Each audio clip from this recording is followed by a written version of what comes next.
In the year 2000, two titans formed what should have been an invincible alliance: Toys R Us, the world's biggest toy retailer, and Amazon, the undisputed king of e-commerce.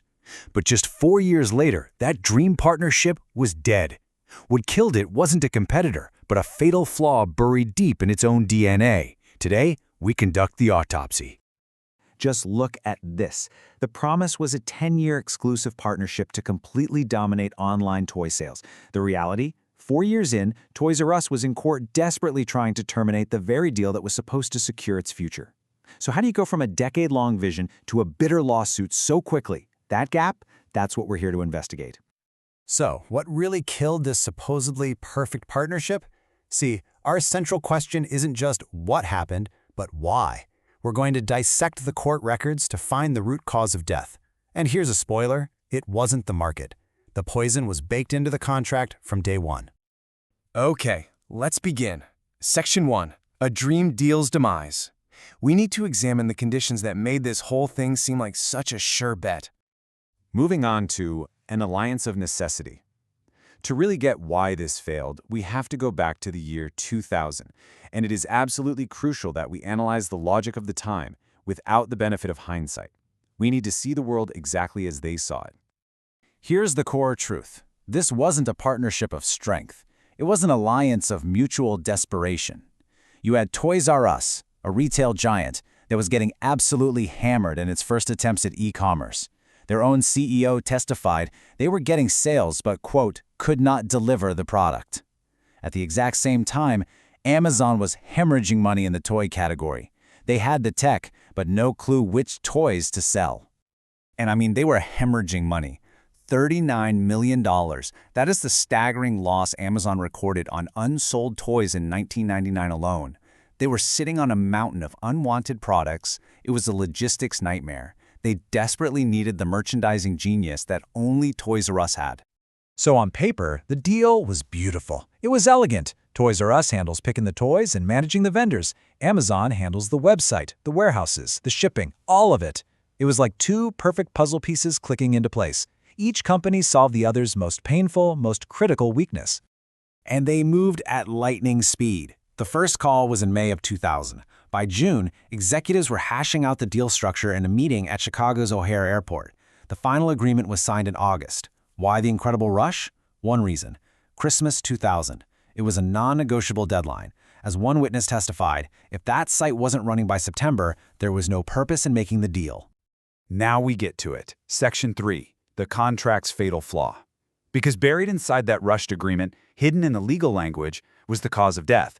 It was a fundamental clash of corporate DNA. First, let's look at the philosophy of Toys R Us. Their CEO, John Eiler, testified his goal was to narrow the assortment. He believed you earn a customer's trust by curating only the best, highest quality toys. This is the best store model. It's all about quality over quantity. Now contrast that directly with Amazon's philosophy. Their negotiator, Harrison Miller, testified that Jeff Bezos wanted the exact opposite. He simply wanted a large selection of toys. The core belief at Amazon was that as long as the selection was massive, they would win. This is the everything store model. So where did these two completely opposite philosophies collide? Over a vaguely defined term in the contract called Programmatic Selling Initiatives, or PSIs. This was the jargon for programs that would let third-party sellers onto the site. And the ambiguity around this one term, it became the central battleground for the entire dispute. This table really shows how they were operating in two different realities. Toys R Us saw PSIs and thought it meant minor exceptions, like individual auctions. Amazon saw PSIs and interpreted it as a license to use any technology to bring on more sellers. Toys R Us saw the safe harbor clause as a small buffer for accidental sales overlaps. Amazon saw it as a contractual green light for direct competition. They weren't just on different pages, they were in different books.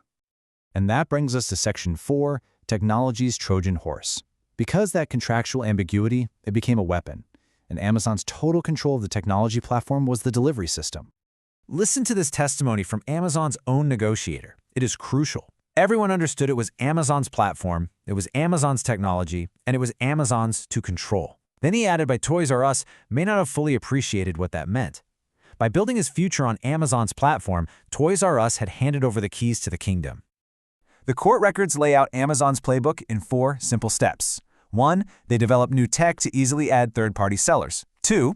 They internally label this tech as a PSI. 3. They use it to open the floodgates to thousands of competitors in what were supposed to be True's exclusive categories. And 4. They simply pointed to the ambiguous clauses in the contract and claimed it was all perfectly legal. This diagram, actual evidence from the trial, reveals everything about Amazon's worldview. They didn't see themselves as a partner. They saw themselves as the owner of a virtual mall. And Toys R Us wasn't an ally. It was just an anchor tenant. And the landlord, well, the landlord always makes the rules. And the result was the functional death of this partnership. On October 27, 2004, Amazon officially flipped the switch. The exclusive digital storefront that Toys R Us had paid millions for was suddenly flooded with thousands of their direct competitors. It was over. Which brings us to our final section, the autopsy report. Now that we've identified the cause of death, we can issue our verdict and extract the universal strategic lessons. So, the court actually sided with Toys R Us. The agreement was terminated. Legally, it was a victory. But strategically, it was completely irrelevant. Toys R Us won the battle in court, but in the 4 years it took to fight it, they had irrevocably lost the war for their own digital future. So what are the universal principles from this autopsy? First, strategic alignment on your core philosophy has to come before you sign a contract. Second, ambiguity in a legal document isn't a compromise. It's just a conflict you've decided to have later. And third, a critical lesson for our age. In any digital partnership, control of the code is control of the contract. Which leaves us with a final question, one that's even more relevant today than it was in 2004. In any strategic alliance, if you don't control the underlying platform, do you really control anything at all?